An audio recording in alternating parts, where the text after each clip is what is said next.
और भी मजेदार दिखाता हूँ। भाई और बहनों, इस नुक्कड़ नाटक में आपका स्वागत है जो देशभक्ति से मिलता है। भाई और बहनों, इस नुक्कड़ नाटक में आपका स्वागत है जो देशभक्ति से मिलता है। हम आपके लिए आज एक नाटक प्रस्तुत करते हैं जो हमारे देश के गौरव और एकता और फैशन के रूप में शक्ति से जश्न मनाती है। सीधे चलते रहो, खादी की सुंदरता और बहुमुखी प्रतिभा का गवाह बने। वह कपड़ा जो भारत की साख का प्रतिनिधित्व करता है। मैं देख रहा हूँ कि आप सब खादी को सुलभ बनाने की दिशा में काम कर रहे हैं। अद्भुत आत्मनिर्भरता और हमारे स्वदेशी अवधारणों को पूरे दिल से अपनाने में निहित है। दोस्तों, आओ और खादी के चमत्कारों का पता लगाओ। कपड़ों से लेकर हमारे स्थानीय कारीगरों का समर्थन करती है और स्थानीय मुखर आंदोलन का बढ़ावा देता है। आइए मिलकर दुनिया भर के देशों में भारत इकलौता ऐसा देश है कि जहाँ एक कपड़े पहनने की इजाजत संघर्ष की इजाजत व इच्छा शक्ति मनाया जाता है। प्रकृति की गोद से निकला सूट पहने रंग रंगीन कपड़े बुनने और सीने जैसी क्रियाओं का अवसर लाखों लोगों को साथ और अपने पैरों से खड़े होने का अवसर देते हैं। अब मुझे एहसास हुआ कि खादी के माध्यम से स्थानीय लोगों का समर्थन करते हमारे विरासत का सम्मान करते हुए एक दयाई अर्थव्यवस्था बनाने में मिलती है। अपनी मैं बड़ी उत्पादों की जगह खादी को चुनूंगी। खादी एक कपड़ा मात्र नहीं है, यह एक मेहनत और स्वाभिमान की निशानी है और साथ ही यह आत्मनिर्भरता, स्थिरता और स्थानीय कारीगरों का प्रतीक है। खादी का समर्थन करके हम रोजगार के अवसर पैदा करते हैं और सांस्कृतिक विरासत को संरक्षित करते हैं। लेकिन मुझे सबसे बड़े पैमाने पर उत्पादित कपड़ों के बजाय खादी को क्यों चुनना चाहिए?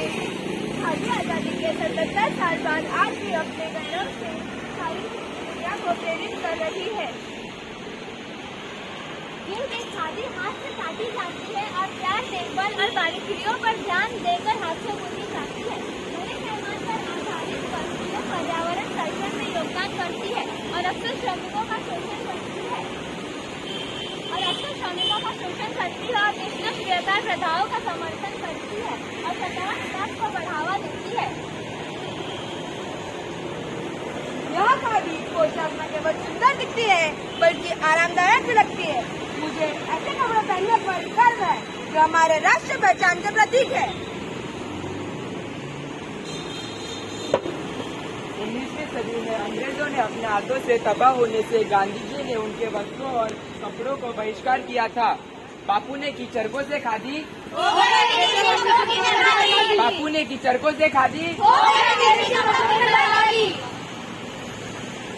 मेरे साथी नागरिक, खादी एक कपड़े से कम नहीं है। ये हमारे लचीलेपन, एकता का खोज का प्रतीक है। आइए मिलकर देश में प्रगति का मंत्र बनाएं। जो स्वाभिमानी होगा, जिसके स्वदेश पर अभिमान होगा, उसके लिए खादी आत्मनिर्भर भारत के कपड़े बनता है और जो मेक इन इंडिया को बल देता है, उसके लिए खादी एक वस्त्र भी और शस्त्र भी है। अगर प्राचीन भारत विश्व का सबसे बड़ा वस्त्र निर्यातक देश था तो इसके भारतीयों का कर्तव्य है। अगर देश की सरकारी कर्मियों ने खादी पहनने का नियम लागू किया हो और कृषि से ग्रहण जोड़ दिया जाए तो हम एक बेहतर हिंदुस्तान का तस्वीर बना सकते हैं। खादी को हम अपनी रोजमर्रा जिंदगी का एक हिस्सा बनाएं और देश की नई पहचान बनाएं। खादी जितनी बढ़ेगी, देश का विकास उतनी ही तेजी से होगा।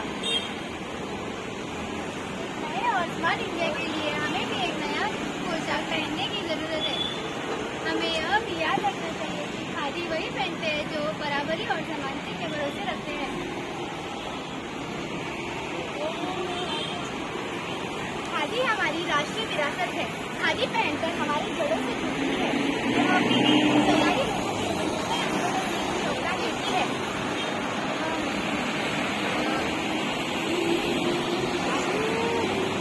आइए इस संदेश को अपने मित्र और परिवारों तक फैलाएं। मैं ये सुनिश्चित करता हूँ कि हमारा राष्ट्र फले और फूले।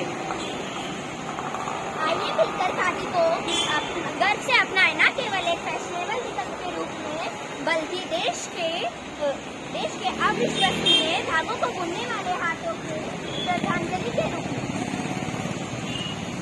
आओ खादी पहने आजादी मनाए। एक होकर नया संसार बनाएं। आओ खादी पहने आजादी मनाए। एक होकर नया संसार बनाएं। आओ खादी पहने आजादी मनाए। एक होकर नया संसार बनाएं। आओ खादी पहने आजादी मनाए। एक होकर नया संसार बनाएं। आओ खादी पहने आजादी मनाए। एक होकर नया